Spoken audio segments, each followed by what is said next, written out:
Good afternoon, everyone. Welcome to the second track session row for the Annual Information Security Summit. Hope you had engaging discussions in the first track. So this particular track session has been conceptualized with the intent of deliberating a very, very important issue, which is with regard to how hardware can be leveraged or hardware chips can be leveraged to secure the hybrid world. In order to do the honors for this particular deliberation, some of the very distinguished experts and subject matter experts have graciously agreed to join us today. We have Dr. S.D. Sudarshan, Executive Director for CDAC, who would be chairing and moderating this discussion. Can we have Dr. Sudarshan on the stage, please? Welcome, sir. Welcome on stage. So good afternoon to all of you. It's nice to be part of yet another very engaging and interesting AISS session. And as usual, we look forward to something very fantastic. And the session is on hybrid, hardware for hybrid. If you really look at it, hardware or hybrid is something, we are today looking at convergence in all sides. So here also we are looking at hardware, software, and the firmware, the hybrid technologies. You call it digital twins, you call it a cyber physical system. End of the day, hybrid is there to rule the world. So I think the collaboration is what we are looking for. So that way, it's a fantastic forward-looking session, and this is going to be one of the probably biggest economic drivers to make smart systems realistic and trustworthy. So from that perspective, it is a wonderful session, and I am aware of the excellent speaker list that have been put on for this session, and I'm looking forward to taking this forward. And thank you, Aditya, on behalf of DSA and ourselves for letting us do this session and take it forward with the community. Thank you so much, sir. So if you kindly allow me, I can invite the esteemed panelists to the stage one by one, if that's okay. Please, sir. Please go ahead. Perfect. So the first panelist, we have Dr. Devdeep Mukhopadhyay, professor from IIT Kharagpur. Can we have Professor Devdeep on the stage, please?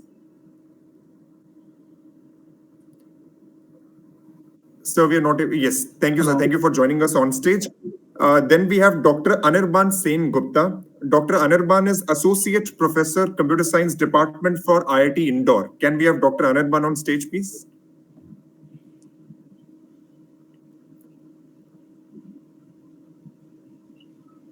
Dr. Anirban, we are not able to see the video feed. Yes, welcome, sir. Welcome on stage. Then we have Dr. Urbi Chatterjee, Assistant Professor from IIT Kanpur. As our next panelist, Dr. Urbi, can we please have you on stage? Welcome. And last but not least, Dr. Sudarshan would be joined by Mr. Himanshu Mehta. Mr. Himanshu is Head of Cyber Threat Intel for Hive Pro. Welcome, Mr. Himanshu. So over to you, Sudarshan sir, and I would request the other team to take me backstage. So namaste to all the audience. As already introduced, at least the names are familiar. My name is Dr. Sudarshan. I am currently with CDAC Bangalore as the Executive Director. And it's an immense pleasure that we are handling a subject that is very, very relevant and apt in today's requirement. And we are joined by an esteemed panel. And you will be surprised to know the amount of hard work and back-end work done by DSA in getting the right panel. Just to give a highlight of how this whole thing has been conceptualized, while I just do the moderation, we have, basically Professor Devdeep Mukhopadhyay. He is a Santi Swarup Bhatnagar awardee. So you know how critical and what a prestigious award it is, in addition to several other awards. So he will actually start with an overview of the microarchitectural attacks and the side channel attacks. So that as a whole, he will bring out what is the thing that threat that we have to address or the challenge. That is how it will start. And as you are, I forgot, he's from IIT Kharagpur. So he will start off, and then once he gives the overview, then we always would like to use with a specific use case, so that there is an appreciation. Yes, it's a realistic problem. It is not a theoretical problem. So that will be by Professor Urbi Chatterjee, and she is actually from IIT Kanpur, And C will actually look into unmanned aerial vehicles as a use case to highlight, build on the theoretical concepts and the architectural issues that they will start off. Once we know, no, yes, it is real and there is a real use case, then we go to our industry expert, Sri Himanshu Mehta, who will actually talk about what is the threat landscape and how the threat intelligence and what are the issues. And then he will probably highlight, some of the top issues and how do we take care of them. And ultimately, there is no point in living with a tension. We need a solution. So that's where Dr. Anir Gupta comes from IIT Indore. He is going to talk about, what are the potential solutions in today's world in terms of hardware and hybrid. That is how the panel has been organized.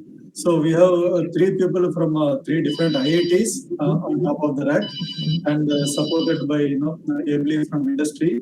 And I, in one sense, though it is CDAC autonomous body, in one sense we are public servants.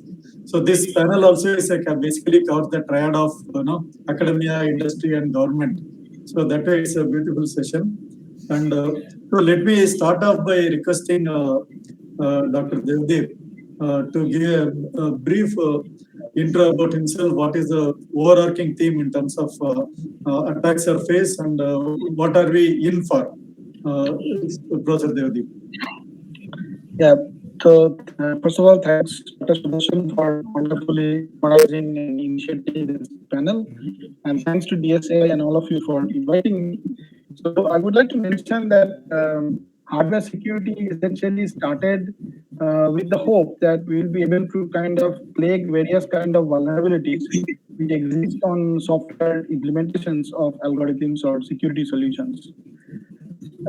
Lastly, when crypto was getting developed from talking from the realm of military to more pedagogical studies, crypto has grown and crypto has become more and more complex. And therefore, to the initial objective of bringing hardware was probably to realize real-time solutions for the complex cryptographic algorithms. Because we know that in cryptography there are several complex mathematical operations which are being done, and often software was not able to cater to the real-time requirements. The other important need of hardware, or I would say like hope that hardware provides, was that it provides natural solution to various kind of vulnerabilities which exist on standalone software solutions. For example, we know that when we have our general purpose computing systems being augmented with software solutions for security methodologies implemented on standard operating systems, then there are several vulnerabilities which can crop up, and that is why our systems are crippled by malwares and viruses and ransomwares and so on. So the hope of hardware was that it essentially plugs various kind of attack vectors and provides us with a solution which is more secure. However, we have seen even those designs to be fully done. Because if the implementation of your security solutions, cryptographic algorithms are not properly done, then there can be cost in the implementations because of which the secret keys and your correlated data can still get compromised.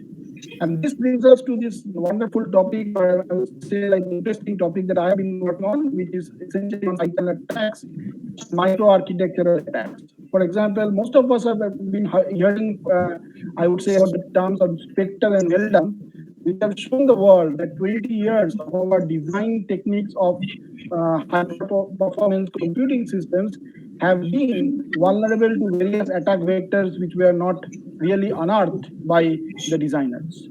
One of the primary reasons was probably security was never our, I would say, initial or primary design goals. But now with more of things getting connected, things being heterogeneous, we talk about IoT, cyber physical systems, we know that there is no way but to address security.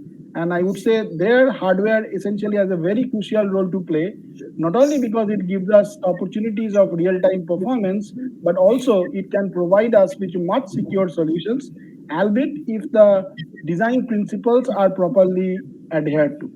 So I would leave at that point, and I would be very happy to and interested to hear my fellow panelists. So thank you, sir, for initiating the topic and speaking about the legacy issues of design when we had a lot of constraints before the technology evolved enough to accommodate huge compute and storage and communication. It is very important to know what was done was optimal at that point in time, but the world has changed, so we need to change. So with that, I will now request Professor Urbi Chatterjee to build on that with a probably focus on her core technology solution, maybe puff with respect to maybe unmanned aerial vehicle specifically or generically, but it will be nice to hear a specific use case from your side. Yeah, please go ahead, Dr. Urbi. Yeah, you have to be a little louder, madam. We can hear you, but audio is low. Yeah, please go ahead.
So thank you very much. Basically, what Dr. Urbi said is just like the IP firewall where it's whitelisting, by using PUF, you can pretty much whitelist your drones or whatever is the UAV, so that whitelisted or not attacked.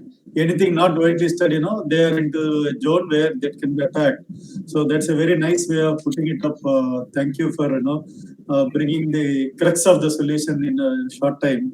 Now I'll move on to our friend Sri Himansu Mehta to give an overview of what are the basic threats and where do we go forward. Mehtaji. Yeah, thank you, sir, and other panelists, and thank you, DSM, for giving me an opportunity again to be on this platform. So, when I just talking about threats related to IoT, I just want to give a perspective to intelligence, because when you see hardware as a whole, it's the core of anything. Like we are using any laptops, mobiles, or even an IoT device, there is a chipset. Even when we go to airport, they scan our passport. So everything is like using some kind of hardwares. and on top of that hardware we are building some softwares, and we are using some communication protocols. So mostly IoT devices have their own proprietary communication protocols, for example. So what I have seen from my past experience is, like, by 2030 we are expecting the IoT market to grow by almost like $25 billion, and the total overall market cap will be around 1.5 trillion. And why it is very important for us to understand now, because whatever we are going to use in future, like whether it is a smart cities that we are going to develop in India, so whether it is we are going to use smart grids, connected vehicles, lightning asset tracking, inventory management, everything will be using some kind of chipsets and some communication protocols. So it's very important for us to understand why we need to identify these threats and fix it before we use any particular device, because any one single point of attack vector can be a huge threat to any organization or to our nation. So there are some common types of threats that I'm going to speak about. I'll go with the mitigation and solutions in the next chance, but mostly I'll be speaking about like what are the they come with some particular security weaknesses, like they use some weak guessable hard coded passwords, they use insecure network services or ecosystem interfaces, they use over the air update mechanism, but it's not completely secured. They also use sometimes, they manufacture the in-house chipsets, like they collaborate together different vendors and they create one new product using different chipsets. So they also sometimes use some outdated components, for example, and they are very less careful about including something for privacy protection. So nowadays we are also seeing a lot of privacy issues happening all around the globe. So, and also like chipsets, the most common problem that we have seen in the past is like with the data storage and transfer. So now mostly everyone is using cloud, but still it is very unsecured how it is being stored and transferred over IoT devices. So I'll be mostly talking about how we can harden these systems and what can be the mitigations for our customers to take forward. Thank you, sir. Thank you. Yeah, so definitely IoT is happening. In fact, people are now calling it Internet of Everything, IoE. So definitely that is a universal issue. Any smart system, end of the day, has some kind of a smart device. Definitely, this is something we need to cover. And now we'll move to Dr. Anirban, who will speak about how IP cores and other things can be used as part of the hybrid offering, so that we don't have to hardware everything on day zero, because security is an evolving thing. So ability to have IP core that can be updated. So we are also dynamic as much as the attackers. So that's very interesting topic coming up. So Dr. Anirban, please. Yeah, thanks a lot. Am I audible to all of you? Yes, please go ahead. Okay, so thanks a lot for this opportunity. It's great to be part of this panel with so many good speakers. Having heard all of them, I think it's a very good aspect of hardware security we are talking about. But knowing hardware security is a very vast domain, there are a lot of things that needs to be discussed and spoken of. So, particularly in the context of sites and attacks that Dr. Devdeep is intending to speak of, or even the UAV that Dr. Urbi is intending to speak of, there are several other aspects of hardware security that we can touch upon. For example, how much is the trust on the particular system which has been used as part of the electronic systems? Okay, how much is the trustworthiness there, and what are the different threats that can affect hardware? What are extensive countermeasures? So, generally speaking about it, in any consumer electronic system, electronic products, there are several types of hardware that can actually play a very, hardware that play a very vital, critical role. For example, if the components of the IPs or the hardware accelerators or the DSP circuits that are part of the electronic systems, they aren't really trustworthy in many sense, then it can actually create havoc to the output of performance of the electronic system. For example, if you do not provide enough security, measures or even security primitives in your system. It could leak essential secret information out. It can also affect the performance of your system. It can create unnecessary heat dissipation, power dissipation to your system. So there are several payloads that can be part of it. If there are inbuilt backdoor trojans or malicious logics inside your system, so there has to be measures that needs to be taken to protect it, to secure it. So some of which I could definitely touch upon today in the given amount of time. The second aspect that is also important is the type of components that are being used in these electronic systems. They have to be genuine and they cannot be fake or pirated. So how you can actually differentiate between a pirated component and a genuine component, that is a very important aspect that needs to be touched upon.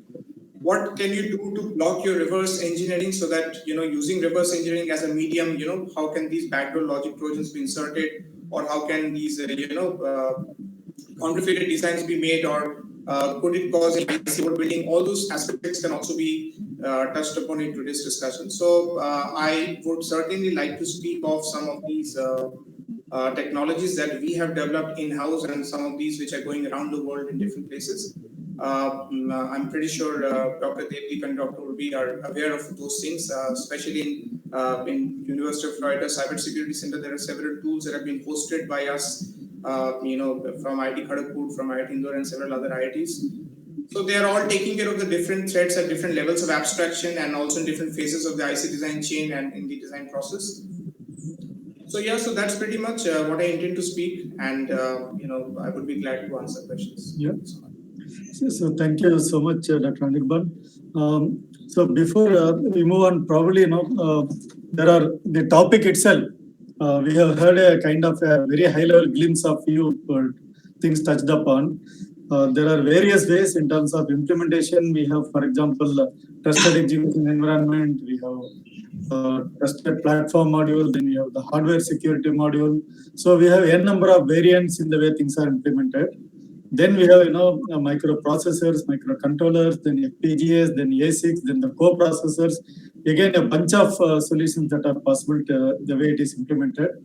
And we are also looking at things that are, beyond what it is, whether the trusted module should be part of the platform or it should be physically separate, because we have cloud-based, trusted environments being talked about. Just like many services in cloud, today, key management as a service is being offered, where again this trusted platform or hardware is becoming a key issue.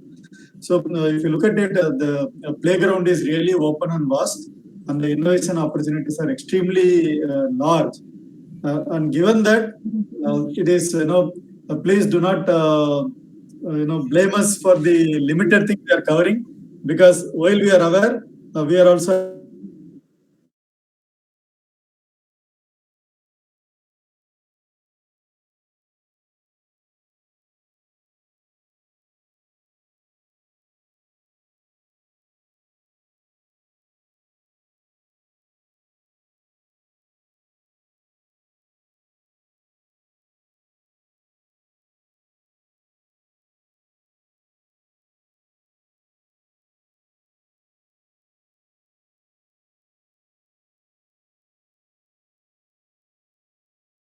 of used audience, so they can take it away with them. Yeah, so I think I would like to talk about the topic of side channels and microarchitecture attacks in a slightly more depth. So as we know that when you talk about implementing cryptographic algorithms, right? All of us are probably, with us carrying some side of hardware implementation along with us. Like if you look into your wallet, you have got credit cards. If you look into your mobile phones, there are components where crypto algorithms have been implemented on hardware. So therefore, right, I mean, the natural question is, right, why do you implement them on hardware, first of all? So the reason was to reduce the trusted base so that you can really rely upon the hardware, because people really do not rely on software updates, and you want to kind of make your root of trust as minimal as possible, which is on the hardware.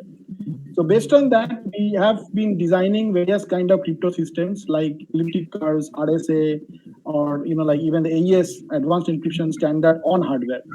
But when you implement it on hardware, there were very interesting works which was shown first of all by Paul Kocher, where he showed that the way when a crypto algorithm is implemented on the hardware, things like, for example, the power consumption, the electromagnetic radiation can be related to the secret key. And there are very nice statistical techniques through which the secret key can be revealed without really breaking the crypto algorithm.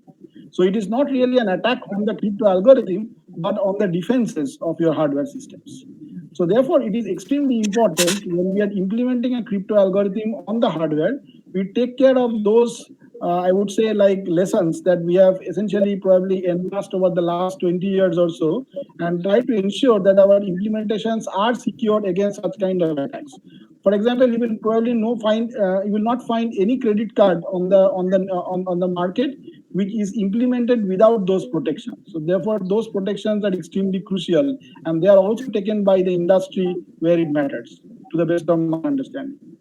So likewise, I would like to mention there are also attacks which start from faults, for example. Like suppose when there is a crypto system that is operating and one tries to create perturbations in the environment, which could be a voltage glitch or a clock glitch or maybe an EM short. And there are more sophisticated techniques also, which can actually break crypto systems because the rule of the thumb is that you just need one fault to break even a strong crypto algorithm like AES. Therefore, even recent time, I think usage this year, there was a report which shows how Intel SGX can be compromised using fault attacks. So therefore, it is important to ensure that our crypto systems are fault tolerant because faults can be really catastrophic to our crypto systems. Likewise, I would like to conclude with a quick word on microarchitectural attacks. See, our computing systems, right, which we buy, which we call as general purpose computers, have got several artifacts like the cache memory, the branch prediction unit, maybe the scheduler that is going there. All of them essentially have been developed largely with performance in mind. And therefore, right, I would just like leave you with this thought that the very fact that you have the cache memory implies that if you get your data on the cache, then that means the time required will be less. And the attackers also try to exploit this and use them to reveal the secret. A very noteworthy attack recent days have been the Spectre and the Meltdown, which essentially tries to exploit what are called as speculative executions, because our computing systems does a lot of speculations because it just wants to ensure that the computations happen as fast as possible. Now, when these speculations happen, often what was not taken care of, that the data is still residing in the cache. And therefore, this can reveal information which you are, like trying to protect by all the defenses. The bottom line, hardware security has got a lot of promises, and but at the same time, it needs to be augmented with suitable cryptographic engineering to ensure that we really have a holistic, secure system. Yeah. So thank you, sir. Definitely, the point you brought about cache is beyond just for the system level or hardware security. Even in internet, will attackers clean up the log or avoid the trace? A normal user, whatever we do between the source and destination, in between all the intermediaries or proxies, they have the cache memory for future offline quick update and fast loading for easily into years, maybe 18 months, 24 months, till they run out of memory, they have to refresh it.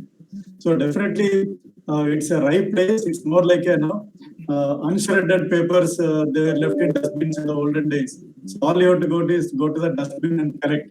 So cache or trash is one place people used to get a lot of information.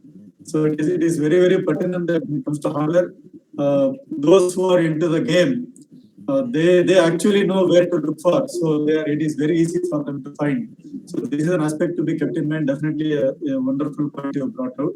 So now we can go to Dr. Murbi to hear what it means in terms of UAV. Madam, please. Yeah, sure. So in the line of what Professor Devdev has said, that sometimes to enhance the privacy, we enhance the performance only to bring comfort to the users, right? So comfort commonly compromise the confidentiality of the users. So we can come up with countermeasure, but we have to understand that security layers does not come freely. Okay, so we have to have an additional hardware or software overhead to integrate the system with the security measures. Right. So from the UAV perspective, to come up, I mean, when we have seen the state of the art authentication protocol literature, we have seen that those protocols researchers comes up only by concentrating on few particular attacks. Maybe someone is talking about node capturing attack, someone is talking about replay, impersonation, DOS, or message blocking attack. But whenever we will keep our UAVs in an open airspace, we can be attacked from any way, from any angle. So it's very important to come up with a holistic view, which at least try to prevent all the well-known hardware level, software level, and network level attacks on hardware security. So to implement physically unclonable functions and use them properly in a particular protocol, which actually I have started working on from my PhD under Professor Devdi back at Kharagpur. What currently we are trying to do is that to exploit the sensors and actuators that are already there in the UAV systems. For example, here we are trying to characterize different CMOS image sensors that we oftenly use in the UAV systems and check out that whether they exhibit any path characteristics or not. In that case, I do not need to include any additional path chip to the UAVs. That will eventually enhance the weight of the UAVs. Can we see that this accelerometers or the cameras? Camera is like a very important part in UAV. Can exhibit some path signature that can later on be used to authenticate the UAVs to the ground control system or ground control server. So if we can come up with such ideas and then develop authentication protocol on top of it, then I think our system can be security proof. Yes, I think you brought the very important aspect of unique signatures of each thing. It is true, as we see, whatever surface looks smooth, as we go with the electron microscope, it looks like a Mount Everest and deep sea. That is the difference we see when we do it. So definitely, it is a point that is being discussed in terms of ensuring integrity and unique signature, both from cyber security as well as forensic perspective. For example, the image comes with deep fake and kind of things happening in the able to the source is trusted or authentic or not. That is the question. So where the physical signature, the camera lens is a very good example, where definitely no two lenses have the same atomic surface characteristics. It cannot be. That is by nature's design. Nature has everything unique. There is even though we call it a clone, it is our inability to differentiate between the original and clone. But nature has a way of making everything unique. So if we can go to that kind of granular, micro-granular level, obviously this whitelisting and trust can be implemented. The other point Dr. Urbi brought out was, security has to be layered and a little bit inclusive. The question is, as researchers, our job is to see how transparent it can be so that, the layers do exist and it can be informed. But it does not hinder, because the comfort part is something we are very always worried. So that is something to look at. What it means is actually our researchers have an extremely wide game. So we have a great future as a technologist, as a scientist, and as engineers. So with that, UAV being a special case, now we'll go to a more generic case of IoT. We are back to Mr. Mehta from Hypro. So if you can throw light on that. Yeah, so so let's come back to like how we can overcome this. So as we discussed, there are multiple security issues that exist in IoT devices. So there are a few things that I suggest that every vendor should take care of. Like it always starts with credentials. Okay, so we should not use the weak credentials first of all, and definitely no hard-coded credentials, because even nowadays, like some small vendors, I will not say reputed vendors, they are using hard-coded credentials, which is very easy. And once you deploy the devices, you cannot change it. So sometimes we have even figured out like there have been some backdoors created during debugging of the devices. So we have to validate and test the devices. We should validate before bringing up into our infrastructure or any environment. There are also some cases like where we have seen like they use the insecure protocols. So we always suggest our vendors to use https, for example, sftp instead of ftp. Then we ask them to use ssh instead of telnet, for example. Then we also suggest to disable few of the non-essential ports and services which can provide the remote access to the attackers, for example. And there is it's always a good idea, to keep IoT network as a segregated from your main network, because even if someone is able to gain access to your IoT devices, it should not be able to jump to the main core network. So it's always good. And what we have seen for over the air update, like nowadays OTA firmware updates are happening, but they are not providing uh, they are not providing the any hashing value to cross validate whether the update we have received is a genuine one or not, because sometimes we end up updating the firmware to a malicious one and it already creates the error for our products.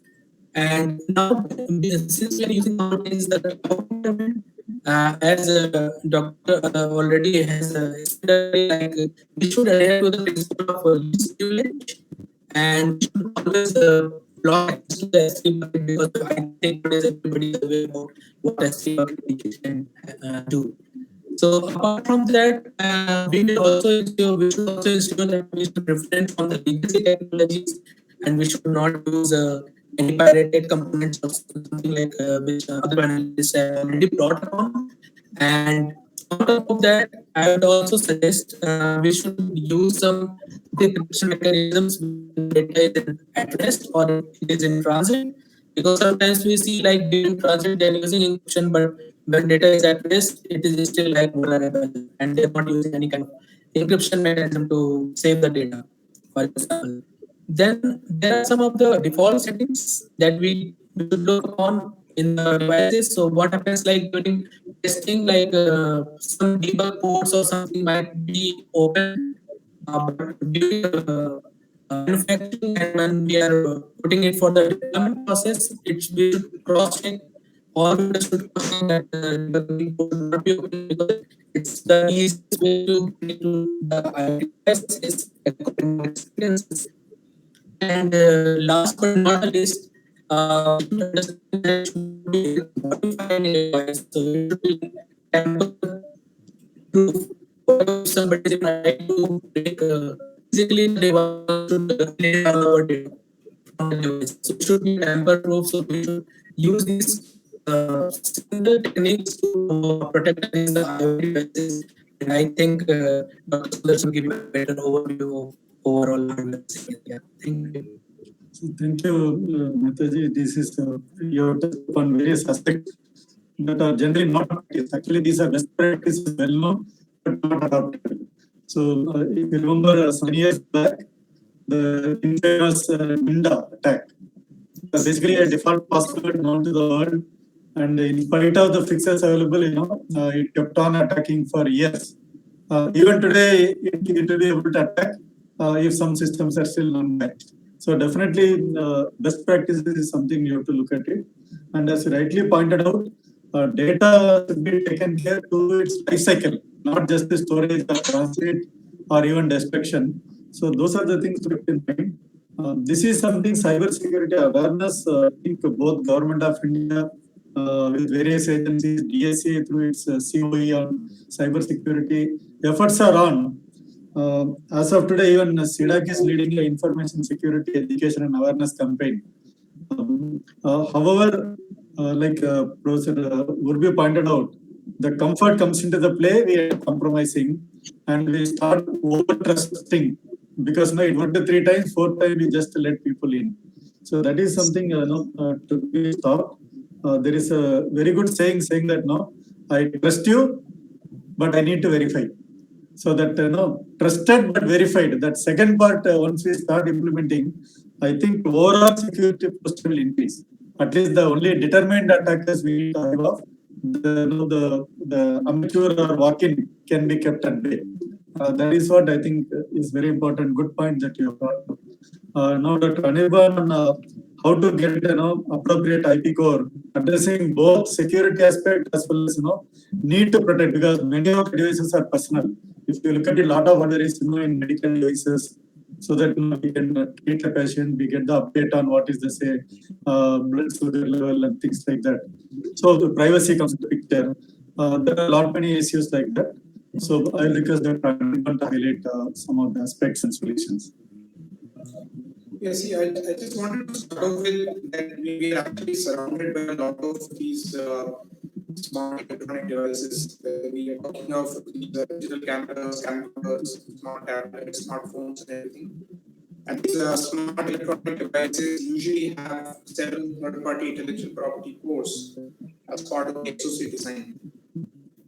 Some of them could even be standalone ASICs, application-specific integrated circuits, or we can also call them as application-specific processors. Besides the general-purpose processors that are also part of the system. So, and more importantly, property cores are usually handling applications for images, videos, and audios. Like we are all the time busy, handling these images or capturing videos and stuff. So these DSP processors or so-called these intellectual property cores of DSPs, of image processing, of audio processing, these are extremely crucial and integral part of our consumer electronic systems that we are surrounded by. So these applications could include something like JPEG compression, decompression. These could also involve digital filters. These could also involve convolution filters, discrete cosine transformation, discrete data transformation. There are several signal processing applications used for images, audios, and videos. So what can we do to secure them? Because all of these devices are these IPs. So that's an important question. So some of the technological solutions that have been proposed or innovated in the recent past have to do with, for example, how you can demarcate between a genuine IP and a fake IP in order to safeguard against piracy. Would be to go for something like hardware steganography. Would be to also go for something like hardware watermarking. Would be to use hardware encryption, which is also known as logic obfuscation, where the hardware itself is encrypted using strong encryption algorithms, with the combination of XOR, XNOR gates, or with advanced encryption standards, or other things. Or we can also use something like structural obfuscation, where we are trying to actually hinder the reverse engineering or thwart the reverse engineering process by hiding the functionality of the device so that it becomes non-obvious or uninterpretable to an attacker. In totality, the goal is to somehow make the hardware become inaccessible so that the attacker can easily insert malicious logic or Trojan in a very covert manner in a secret place so that it goes undetected during the regular testing and validation phase. And of course, needless to say that these hardware Trojans are not always triggered during runtime. I mean, they can be externally triggered as well, or they can be time-bound triggered, that is, it gets activated after a certain interval of time. So there are several intricacies and aspects to these things that needs to be taken care of. So the rule of thumb is to somehow ensure that we are actually using components that are very, very trustworthy. Okay, and how do you ensure trustworthy? You can go for detective control mechanisms that are actually able to segregate or demarcate between fake and genuine IPs. Or you can also go for preventive control mechanisms where you can have obfuscation done in order to make sure that the device you're using cannot be basically reverse engineered or could not be reverse engineered in a given amount of time. So there are several aspects that needs to be taken care of. Another thing is, since we are in a age where it's all about globalization of the design supply chain, so different vendors in different parts of the world and IPs are getting outsourced and they're finally being sent to the trustworthy foundries or to the SoC integrator. So SoC integrator also needs to make sure that whatever I'm embedding or integrating is absolutely safe. That's another aspect. The other way to look at it is the IP vendor also needs to make sure that whatever IP I'm sending that does not get illegally copied or illegally cloned. So he has to make sure that my reputation and my revenue is not getting sabotaged. That's another aspect to look at it. So these all angles are all part of the hardware security and trust. And forensic detective control mechanisms using biometrics can also be used for authentication of hardware systems. Recently, in 2021, there have been few papers that have come out in transactional real science and regular journals that are actually dealing with, deploying biometrics for hardware security. Besides going for other things like digital signatures, steganography, watermarking, and several others like hardware encryption and so on. So the goal is to get the hardware designers and the EDA tool designers motivated so that they can consider security as an important metric as part of their design process rather than going for the conventional ones like area, delay, power, energy, and so on. Now, security has also become a very, very important parameter that needs to be integrated and incorporated while the design process is happening. And this is not only for the hardware designers, but also for the EDA tool vendors, the ones who are actually designing the tools for hardware design processes. So it has to be a collective effort in all the fronts. Thank you, Dr. Anirban. I think the points are very well.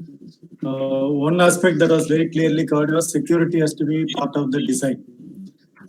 Starting from Dr. Devdev to Dr. Anirban, everyone has touched upon. So we cannot go that legacy way of, we'll add a layer of security in the end or we'll patch it up. So it is one aspect. Second aspect that has come out was, the development life cycle itself. From requirement to update to maintenance and release and retirement and all those things.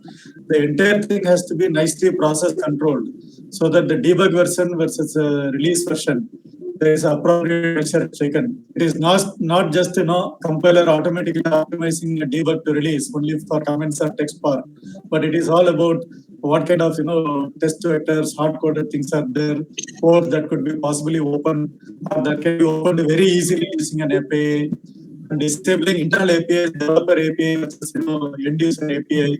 So the release mechanism between debug and release version. So that is all part of the development life cycle. That has to be in place. Then the practice of how do we do it in a systematic way. I think that was brought out, and that is very important for us to know that end of the day, any hardware security module that is hybrid or pure hardware, it has a limited size. It is resource constrained. However large it is, still it is constrained because it is a hardware. It doesn't scale like the way software can be scaled in one way or the other. So which means anything that is a real-time or near real-time kind of requirement, there is a time-bound system. Hardware security can be kind of ensured or confirmed or designed in hardware. Once the time is unlimited, obviously any hardware security can be broken at some point. Because given unlimited resources, hardware is being limited, we always have a challenge there. So from that perspective, we should really know that the hardware security should always what is meant for real time and limited time scale, where the time is unlimited, like strategic state factors that come into picture or SPL comes into picture. We need to have a system in place where there is an organizational security, there is a process security, there is a software, there is a OS. So every layer, networking, at each and every layer, we need to build the security.